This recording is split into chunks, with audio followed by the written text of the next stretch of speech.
En realidad la plática va dirigida a los aspectos más frecuentes en las emergencias en cirugía colorectal. Por supuesto, cada enfermedad en sí, de todas las patologías anorrectales, tienen sus urgencias y sus emergencias. Vamos a avanzar. En realidad voy a cubrir un poco de absceso anorrectal, continuar el trabajo que comenzó el doctor Pivaral con complicaciones de las hemorroides, algo de pilonidal aguda, Fournier, impactación fecal, que son casos frecuentes, y hemorragia digestiva baja. Vamos a ver si nos da un poco de tiempo. Voy a pasar un poco. Este tipo de patología es que es una consulta frecuente en los servicios de emergencia. El cirujano, tanto el cirujano general como el de emergencia, debe estar capacitado y reconocer todos los principios básicos del diagnóstico. Esto implica el examen proctológico completo y su forma de tratar. De todo el espectro de signos y síntomas en cirugía coloproctológica, el tema que nos ubica ahorita es hemorragia, dolor, la presencia de un bulto y de estreñimiento. El protocolo que usamos nosotros como coloproctólogos es el básico. Partimos después de un examen anorrectal con un examen proctológico completo. Si sospechamos o no enfermedad colónica, pues pasamos ya a un examen estructural de colonoscopía o similar. Por supuesto, todos los esquemas de escrutinio o de tamizaje han ido variando.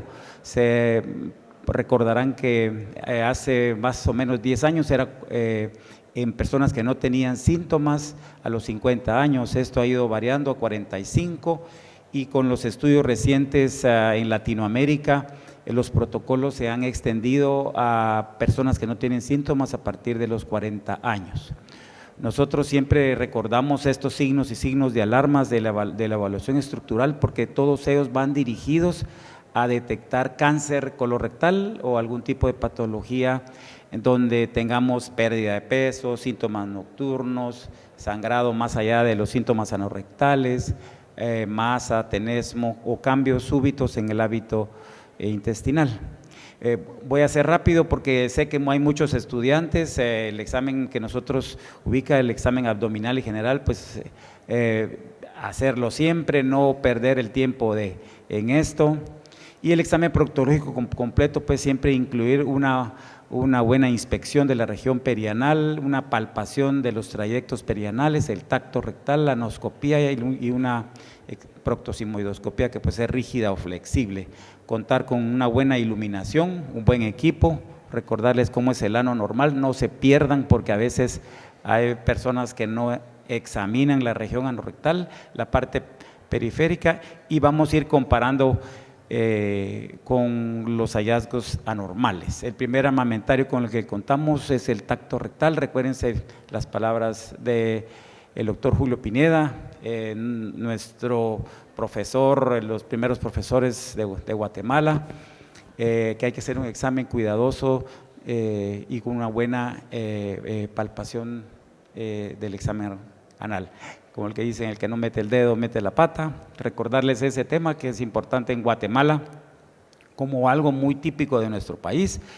Normalmente también se tiene que hacer un examen dinámico del tacto rectal, la posición apropiada, la lateral de Sims, y la inspección de la región perianal en la búsqueda de trombos o prolapso de algún tipo de tejido. También hacemos una palpación de los trayectos del esfínter, si existe algún tipo de fístula, y el tema segundo pues sería en la historia clínica evaluar la presencia del dolor, si el dolor es constante o durante el momento de la defecación. Si el dolor es continuo, pues ya uno tiene que sospechar absceso como una de las patologías más frecuentes. Aquí pueden ver 4 variedades: fisura, absceso, trombosis y prolapso. También aquí pueden observar ya sepsis perianal con con los trayectos fistulosos, que es los casos más frecuentes que encontramos en la literatura. Y cuando hablamos de prolapso, diferenciar que no necesariamente es una prolapso rectal, puede ser un prolapso de la mucosa o prolapso hemorroidario.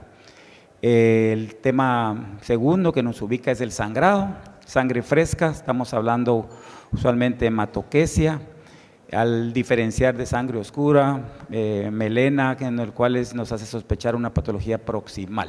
Siempre tener en mente que la sangre es escandalosa y muchos de los pacientes nos llaman por algunos casos donde el sangrado son leves. Recordar la escala de Bristol y diferenciar en base a hallazgos endoscópicos, pólipos, cambios inflamatorios, cáncer o un sangrado como pueden apreciar acá. También pensar que en emergencia miramos casos que tienen enterorragia, donde nos sospecha divertículos o angiodisplasia, como hablara el doctor Pineda. Y aquí pues los hallazgos endoscópicos son básicos porque diferenciamos pólipos, divertículos, sangrantes, cáncer o cambios de colitis. En el absceso anorrectal, que es de origen criptoglandular, siempre hablamos de absceso y fístula como un continuum por el origen básicamente en la anatomía de las glándulas anales que se encuentran en el espacio interesfintérico. Recordarles que los abscesos tienen un acrónimo, el más importante es PIIS, que quiere decir perianal, isquioanal, interesfintérico, supraelevador, submucoso, posanal profundo o en herradura. Son toda la variedad de abscesos que podemos tener y siempre que operamos a un paciente nosotros ya sabemos de qué abscesos estamos hablando. La sepsis pues, anal, clásicos son los síntomas de dolor constante y del dolor constante pues hemos tenido casos que rotan en las diferentes especialidades, ya sea por retención urinaria, por dolor que no ubican y en realidad se trataba de un absceso anorrectal. Por eso les recuerdo siempre tener en mente la presencia de un absceso anorrectal en caso de dolor. Hoy por hoy creo que ya se considera un armamentario básico en coloproctología, en oficina, tener un ultrasonido endonal porque es práctico, efectivo en el manejo de los pacientes desde el punto de vista clínico. Muchos pacientes con dolor anorrectal, por supuesto antes se utilizaba el examen anorrectal bajo anestesia, también puede ser sustituido por un buen ultrasonido endonal. Estamos hablando de un mismo lugar, en el mismo lugar de la oficina, el coloproctólogo puede utilizar este método como diagnóstico. De lo contrario, ya ubicamos una resonancia magnética como una alternativa cuando el absceso ya se sale de las áreas más centrales, se hace más periférico o más complejo, siempre tiene una importancia como una alternativa diagnóstica. Como importante dentro del absceso anorrectal, antes se mencionaba que el examen anorrectal bajo anestesia es importante, pero también el ultrasonido nos puede, aparte de confirmar el diagnóstico cuando es impreciso, ayudarnos en un examen dudoso, el examen proctológico, también en planear qué tipo de tratamiento vamos a resolver, si vamos a tratar de solucionar de una vez la cripta o vamos a dejar solo en 2 tiempos el manejo de la abscésula, solo el drenaje externo y posteriormente ya el manejo de la cripta. Aquí tienen algunas imágenes de ultrasonidos, básicamente interesfintéricos. Luego también tenemos muy frecuentes los abscesos en herradura, porque muchos pacientes de estos se les deja mucho tiempo de dolor constante y la herradura puede ser no solo en el espacio interesfintérico, sino también en el espacio isquioanal. De lo importante de la herradura es ver cuál es el orificio primario, si es posterior a las 12 o anterior a las 6. Desde el punto de vista quirúrgico, nunca esperar a que un absceso esté maduro, siempre tratarlos como una emergencia, en menos de 12, 24 horas tiene que resolverse. Los antibióticos nunca son el tratamiento de primera línea y dependiendo del conocimiento del cirujano, dependiendo de la disponibilidad de este tipo de métodos diagnósticos y la experiencia, y si se encuentra la cripta, pues manejarlo en 1 o 2 tiempos, eso es el estándar.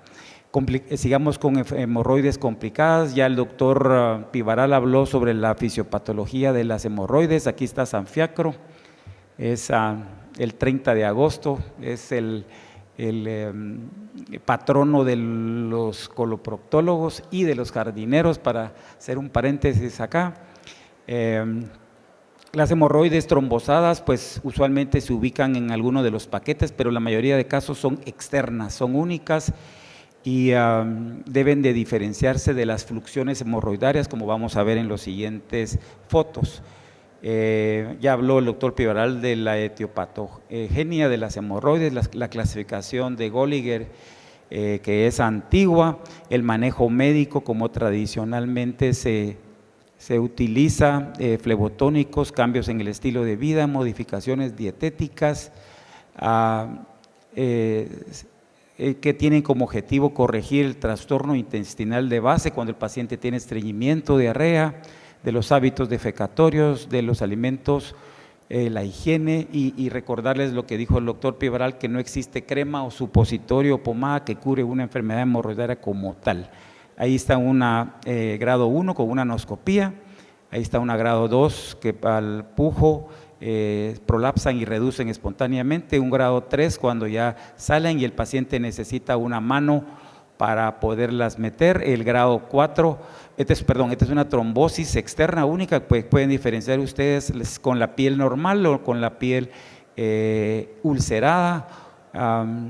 Aquí ya las hemorroides como las conocemos tradicionalmente, mixtas, que son internas y externas, los grados quirúrgicos ya avanzados, donde ya tienen patitas, como decimos así, el prolapso del tejido, las fluxiones hemorroidarias donde ya hay edema, áreas cortas de gangrena, o los casos donde ya requieren un apoyo quirúrgico temprano, donde hay necrosis, fetidez, que son propiamente quirúrgicas de emergencia. El tratamiento quirúrgico son para estos casos, no vamos a entrar en detalle de qué se recomienda, pero como nosotros como cirujanos colorectales se siguen y se seguirán viendo sangrados postoperatorios que hasta en el 5% de los casos. No sabemos por qué suceden en las noches. El paciente, después de un periodo de 14 días posoperado hasta 20 días como máximo, se presenta con un sangrado profuso. Por eso uno como colorectal, yo les recomiendo, o cuando operen hemorroides, no viajen en los siguientes 15 días después de operar una hemorroide, porque más de algún paciente por ahí llega tardíamente. Entonces comentárselos que muchos de estos casos, y no la mayoría, requieren una revisión en sala de operaciones para una reintervención. Muchas veces no se tienen que poner muchos puntos, es algo sencillo, cauterizar alguna área, especialmente en el paquete anterior derecho, que es el más común que se puede ulcerar porque se desliza durante el movimiento quirúrgico. También hablar de la necrosis, cuando se operan pacientes es importante dejar colgajos en lo menor posible, zonas de necrosis lo menor posible. Así que estos son los temas más frecuentes con esto. Luego con los cuerpos extraños rectales, que son comunes en las emergencias de cirugía general. La mayoría son varones que llegan intranquilos, ansiosos, algunos pueden requerir cirugía, pero la mayoría, si uno tiene un lapso de espera espontáneo, van a descender los que están en el recto distal, puede o no existir una laceración de la mucosa, lesiones esfinteranas o hasta una perforación del colon. Se recomiendan hacer rayos X de abdomen simple, KUV, dejar al paciente nada PO, hacer un examen proctológico, investigar la presencia de signos de irritación peritoneal. Algunos de los ejemplos pueden ser variados, muchos de esos casos son complejos. Es importante dentro del manejo que el cirujano trate de no hacer daño por estar extrayendo el cuerpo extraño, y esto va a requerir siempre una anestesia regional para relajar todos los músculos del piso pélvico, hacer maniobras de Querede especiales en una posición de Lloyd Davis modificada. Siempre recomendamos hacer examen endoscópico después de hacer la extracción del cuerpo extraño. Se pueden utilizar sondas Foley para extracción, pinzas de cuerpo extraño, Babcocks endoscópicas, anoscopios, pinzas de miomectomía, etcétera. La situación es tratar de extraerlo sin hacer ningún daño. Enfermedad pilonidal, todos la conocen como una infección del tejido subcutáneo de la región sacrococcigia. La teoría más frecuente es la de un folículo que se ha infectado, que se ha invertido y que el pelo se introduce proximalmente. Estas son las hendiduras interglúteas o pits, como se les conoce tradicionalmente, que se encuentran en la zona sacrococcigia. Es común en personas jóvenes que pasan mucho tiempo sentadas. La anatomía patológica usualmente tiene la presencia de estos pelos, los procesos infecciosos y la reacción a cuerpo extraño. Es raro que haya un cáncer, especialmente se debe sospechar en mayor de 45 años. Y dentro de los factores fisiopatológicos asociados a enfermedad pilonidal, aparte de la densidad pilosa interglútea aumentada, el aplastamiento y la infección por los pacientes que pasan mucho tiempo sentado. También se ha mencionado la profundidad del surco interglúteo y el grosor de la grasa presacra. Aquí pueden ver ustedes cómo puede diferenciarse la anatomía interglútea. La mayoría de estos son pacientes bastante pilosos, especialmente en esta zona interglútea. Jóvenes, debemos de hacer una buena evaluación preoperatoria del conocimiento de la zona interglútea y clasificar a los pacientes de acuerdo al grado de enfermedad. Aquí lo que nos ubica es el absceso pilonidal agudo, que es más relacionado con el dolor que tiene el paciente en esta zona, en un paciente que ha tenido muchos episodios de enfermedad pilonidal, y vamos a ir clasificando los grados. 1, la zona de la línea media. 2, ya la presencia de un absceso, pueden ver material purulento, celulitis en el área. 3, cambios crónicos de los pelos ya introducidos dentro del tejido celular subcutáneo. 4, ya por fuera de la zona navicular. El drenaje y el absceso debe ser siempre no en el centro de la línea media para nosotros los cirujanos, sino a un lado, a 2 centímetros usualmente de la línea media. Debe ser vertical y siempre acompañado de un curetaje y extracción de los pelos en lo posible. También se utilizan técnicas de emergencia como las técnicas más sencillas de una fistulotomía o la técnica de lie open technique, que son fáciles. Finalmente, en los últimos 2 minutos que me quedan, gangrena de Fournier, que es uno de los temas más frecuentes en emergencia. Es una fasciitis necrotizante sinergística del tejido subcutáneo del periné, donde hay invasión de la fascia de Coles de la región del periné, con la consecuente extensión y tejido necrótico e isquémico circundante. Aquí pueden ver cómo puede extenderse hasta la pared abdominal, testículos, glúteo, etcétera. Los signos clásicos de dolor no tienen que pasar por alto, especialmente en el escroto. La extensión perineal, que no se relaciona usualmente con el área de la piel infectada, sino que es más profunda.